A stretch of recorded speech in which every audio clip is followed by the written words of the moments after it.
Unity, ये आपने पढ़ा भी होगा इससे पहले क्लासेस में। इत्तेफाक में इत्तेहाद में ताकत है, उसके रिलेटेड है, एक एक्टिविटी होती है। अब इसमें वैसे तो मेरे ख्याल से सुबह रफीक सर ने इस टॉपिक पे आपसे बात की है।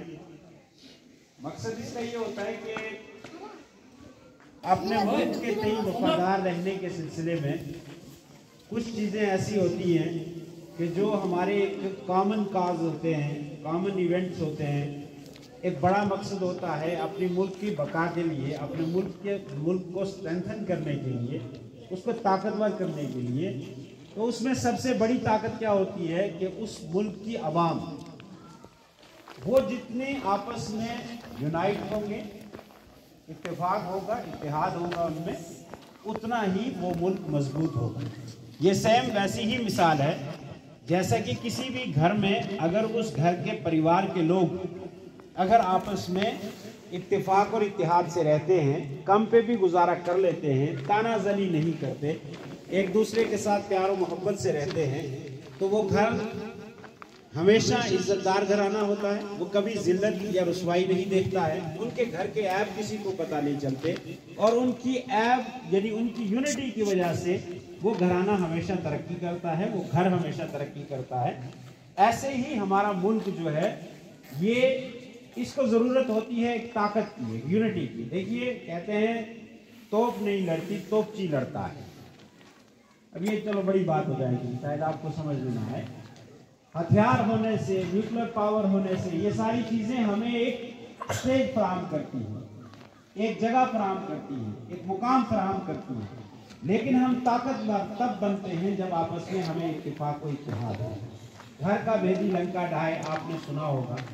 अगर हमारे अंदर इस तरह के कुछ होंगे कि हमारी ज़ाती दुश्मनियाँ हमारे मुल्क के बका के लिए नुकसानदेह हो जाएं, तो ये ऐसा नहीं होना चाहिए।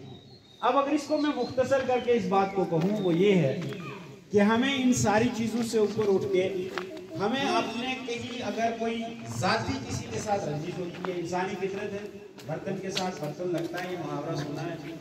कहीं कुछ ज़ाती रंजिशें हो सकती हैं, कौमी बुनियाद पे हो सकती हैं, मजहबी बुनियाद पे हो सकती हैं। उन सारी चीज़ों को हमें खुद से दूर करना है और ये दुनिया का हर मजहब सिखाता है।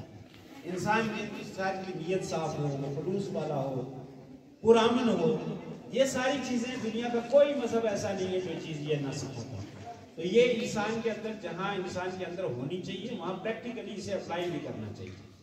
तो हम इस चीज़ को, जहाँ हम उस्ताज़ा यानी आपके टीचर्स आपको क्लासेस में सिखाते हैं ये सारी चीज़ें, वो चीज़ें आप तो सुनते ही हैं, उसको आप अपनी ज़ाती ज़िंदगी में भी लाइए, अपनी उसे प्रैक्टिकल लाइफ में लाइए उन चीज़ों को, और अपने मुल्क की बका के लिए, अपनी स्टेट की बका के लिए, अपने इंस्टीट्यूशन की बका के लिए, और ये खुद अपनी इज्जत के लिए हमें हमेशा इत्तेफाक और इत्तेहाद से रहना चाहिए। ये लेसन हमारे दिलों में घर कर जाना चाहिए और इसे हमने आम करना है। अब ये चीज़ें रोज़ाना पढ़ाई भी जाती हैं और सुनी भी जाती हैं, लेकिन ये हमारी इस चार दीवारी के अंदर रहती है। रन फॉर यूनिटी, यानी आपको यहाँ से, रन तो वैसे बेसिकली इंग्लिश बेहतर जानने वाले दौड़ने को कहा जाता है ना। अब इसमें वॉक और रन में तो फर्क है, यानी एक दौड़ लगानी है। अब ये है क्या बेसिक? वैसे तो आपको ये खाली एक दिखेगा दौड़ेगा, क्यों होता है? हर कोई जब आपको रोड पे चलता हुआ देखेगा, दौड़ता हुआ देखेगा, वो दूसरे से पूछेगा क्यों दौड़ रहे हैं, तो वो कोई भी आदमी वो उनको टॉपिक बता देगा कि ये run for unity. Next question उसका होगा क्या है, तो वो कहेगा कि यार ये इत्तेफाक के लिए दौड़ रहे हैं। तो वो एक मैसेज, एक डिस्कशन जाएगा, एक टॉपिक जाएगा कि आज स्कूल में ये दौड़ हो, घर में उसका जिक्र हो।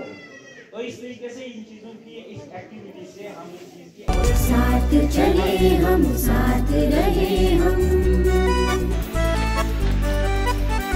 साथ चले हम, साथ रहे हम, मंजिल एक हमारी, प्यार हो हर दिल में इतना, नफरत मिटाए सारी। साथ चले हम, साथ रहे हम, मंजिल एक हमारी, प्यार हो हर दिल में इतना, नफरत मिटाए सारी। साथ चले हम, साथ